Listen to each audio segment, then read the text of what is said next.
प्रयाग में एक ब्राह्मण और एक फकीर पास पास रहते थे। दोनों में बहुत अच्छी मित्रता थी। दोनों ही भीख मांगकर गुजारा करते थे।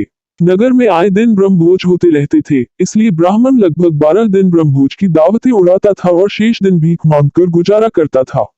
इस तरह पूरा महीना निकल जाता था, लेकिन फकीर का गुजारा पूरे महीने बड़ी मुश्किल से होता था। एक दिन ब्राह्मण और फकीर दोनों एक साथ बैठे हुए थे। फकीर ने ब्राह्मण के सामने अपना गुजारा न होने की समस्या रखी। दोनों बैठे बैठे बड़ी देर तक विचार करते रहे।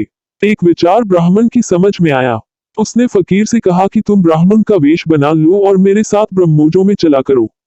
जब कोई पूछे कि कौन से ब्राह्मण हो, तो बता दिया करना कि मैं गोड़ हूँ। फकीर बोला, नहीं यार, तुम मरवाओगे मुझे, यह ठीक नहीं है। लेकिन ब्राह्मण के अधिक कहने पर फकीर मान गया। सिर पर केवल मोटी चोटी के लिए केश छोड़कर बाकी सारे बाल कटवा दिए। दाढ़ी मूंछें बनवा ली। एक मोटा सा जनेऊ ब्राह्मण ने लाकर दे दिया। अब तो दोनों ब्रह्मभोजों में साथ साथ दावतें उड़ाने लगे। फकीर ब्राह्मण के साथ तो बेफिक्र होकर दावतें उड़ाता था, लेकिन जब कभी उसे अकेले जाना पड़ता था तो हमेशा डरा डरा रहता था।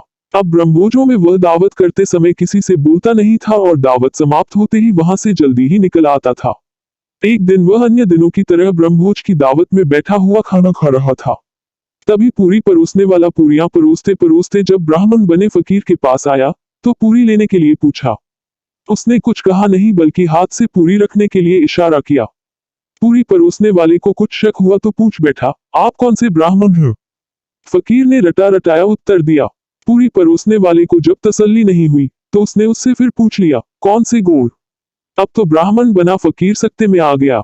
उसके साथ ही ब्राह्मण ने यह तो बताया नहीं था कि गोड़ कितने प्रकार के होते हैं।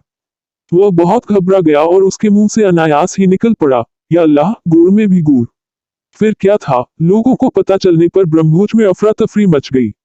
लोग इकट्ठे हो गए और ब्राह्मण बने फकीर की खूब फजीहत हुई।